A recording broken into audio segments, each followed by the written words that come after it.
Welcome back dito sa channel natin. Andito tayo ngayon sa may LRT.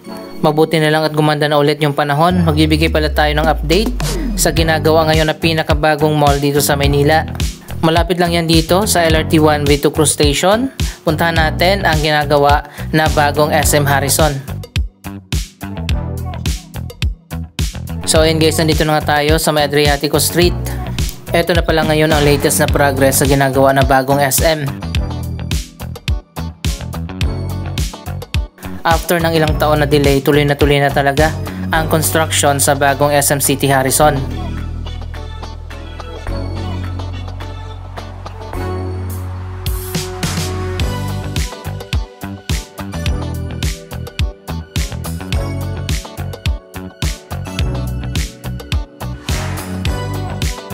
Siguro naman familiar sa atin ang lugar na ito.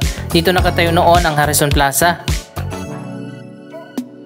Na-demolish na nga at nagsara na ang Harrison Plaza at ang SM Prime Holdings na ang nag-takeover sa malawak na property na ito at magtatayo dito ng iba't ibang mixed-use development.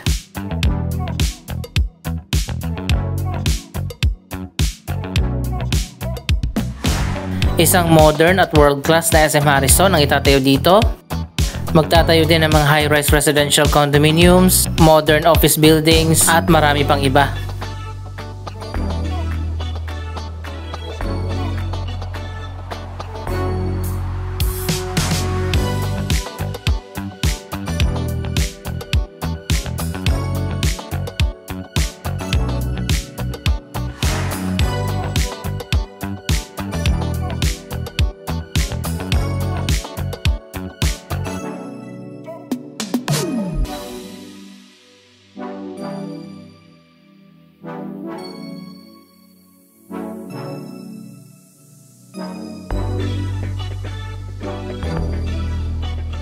So ayan guys, napapansin nyo naman siguro sobrang lawak ng property na ito.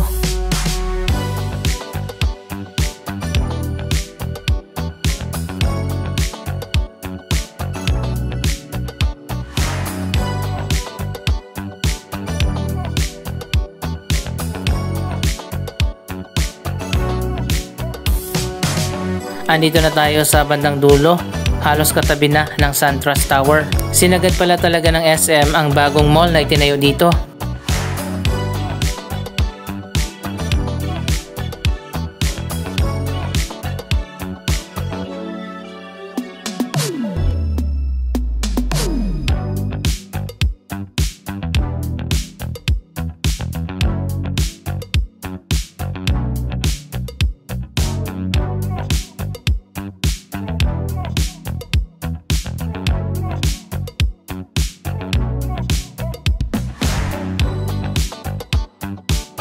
Meron din palang natitira na space dito sa likod.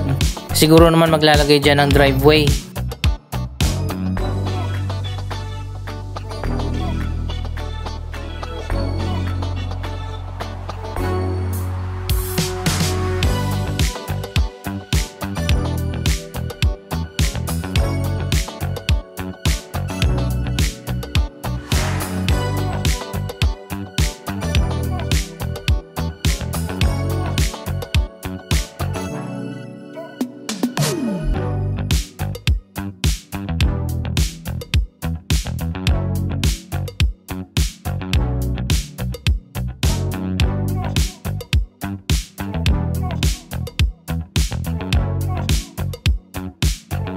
Sa ngayon hindi pa natin makita yung pinaka-layout talaga ng building dahil nasa second floor pa lang. Pero after ng ilang mga months makikita na natin kung nasaan yung parking, nasaan yung main mall, yung mga entrance at yung mga driveway at drop-off points.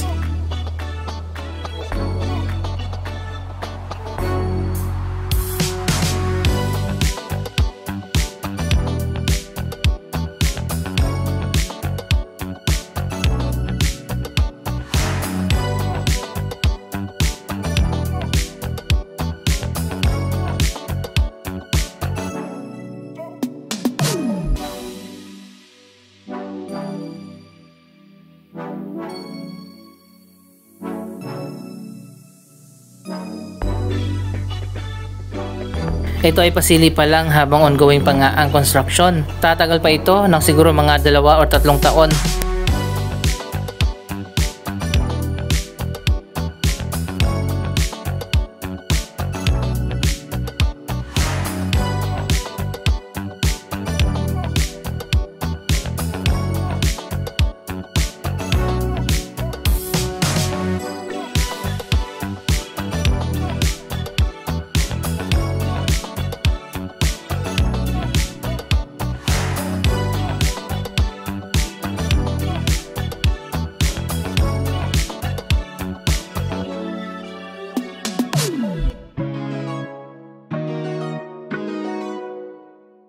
Napakalawak at napakahaba ng bagong SM Harrison kapag natapos na.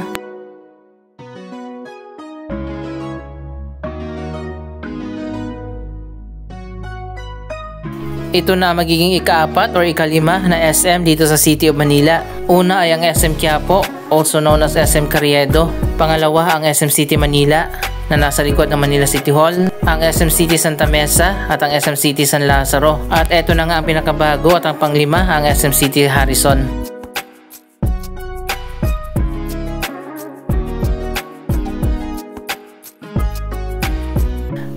Dito naman tayo sa kabilang side, tingnan naman natin ang progress.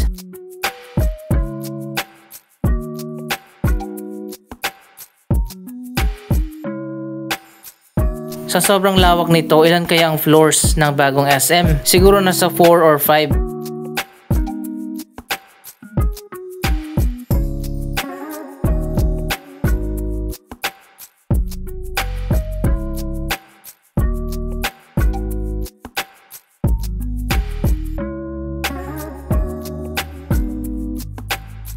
Magkakaroon na ulit ng buhay o urban renewal dito sa area na ito na naging matamlay na nga mula na nagsara ang Harrison Plaza.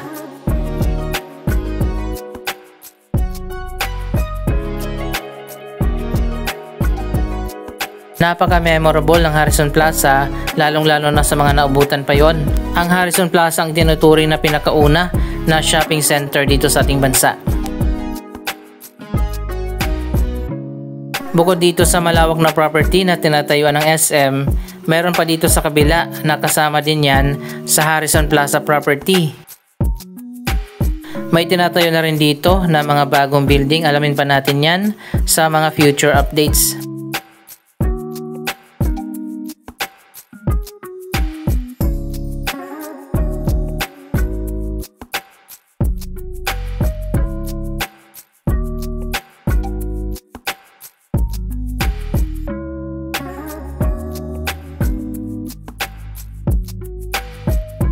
Malawak din yung area na yan sa kanto ng Pio Campo at Harrison. May mga fast food restaurant pa yan dati. Andito na tayo sa kabilang street. Ito naman ay bahagi na ng Mabini. So ayun guys, mas advanced na yung construction dito sa kabila. Pa third floor na ang ginagawa dito.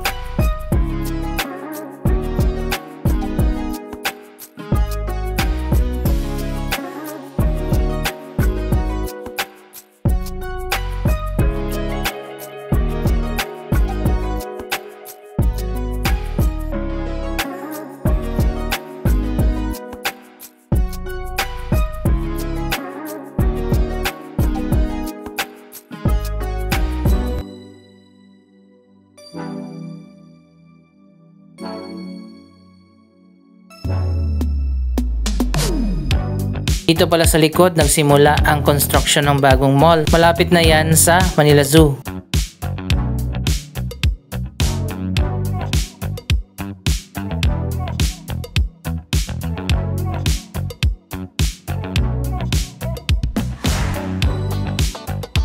So ayun guys, dito kitang-kita naman natin mukhang magkakaroon ng entrance dito.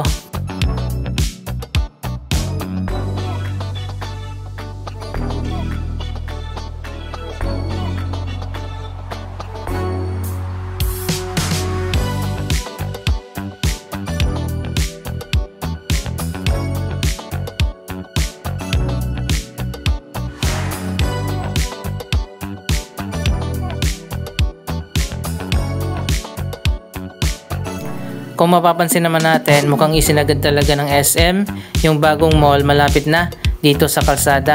At yung matitira na lang talaga ay yung sidewalk.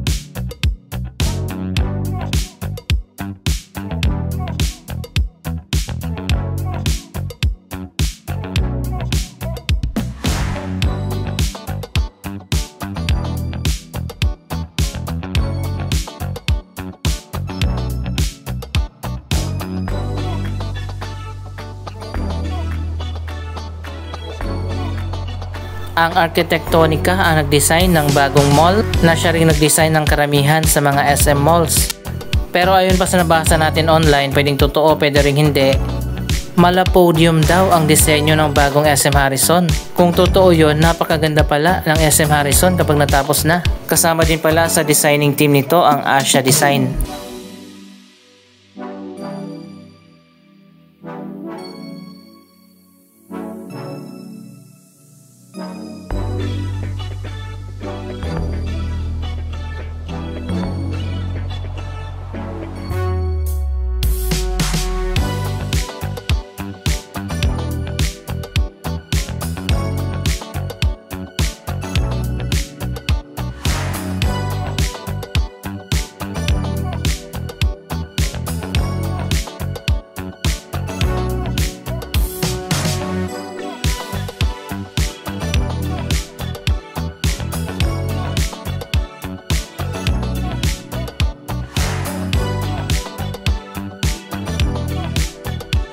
Mixed-use development nga ang itatayo dito at magkakaroon pa ng mga modern office tower, mga residential condominium, katulad din sa iba pa mga development ng SM. Most likely magkakaroon din dito ng National University Building.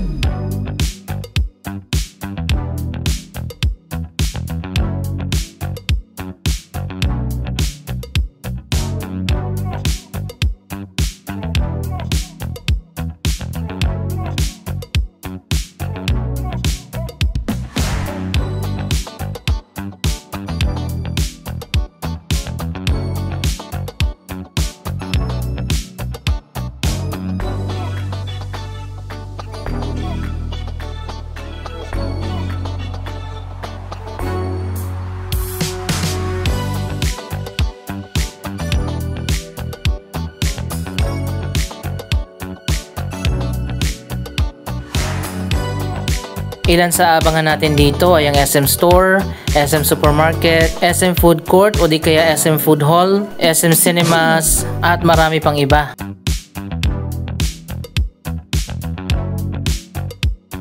Abangan din natin baka magkaroon din dito ng Sky Garden katulad sa iba pang mga SM.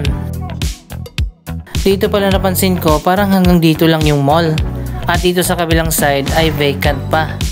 O di kaya dito muna sa likod nagsimula and then tatayuan na rin dito sa harap.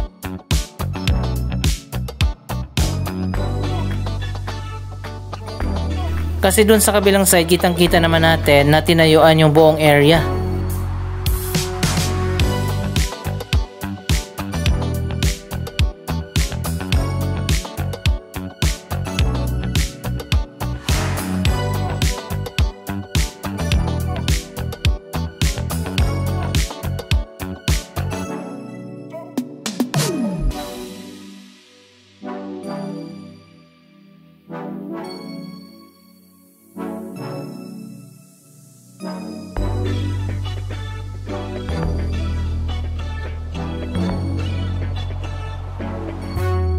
Excited na ba kayo sa pagbubukas ng bagong SM dito sa Maynila? Siguro by 2027 or 2028 ang opening nito.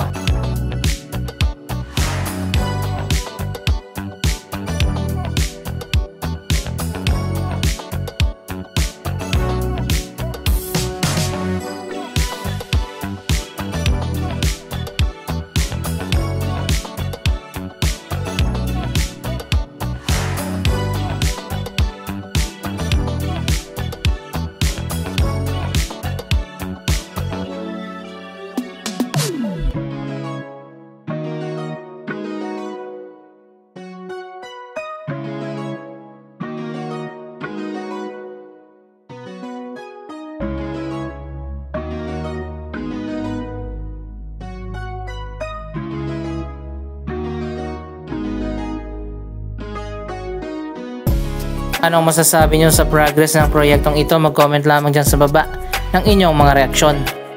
Maraming salamat sa inyong panonood. Huwag kalimutan na i-like, i-share ang video ito at mag-subscribe. Thank you for watching!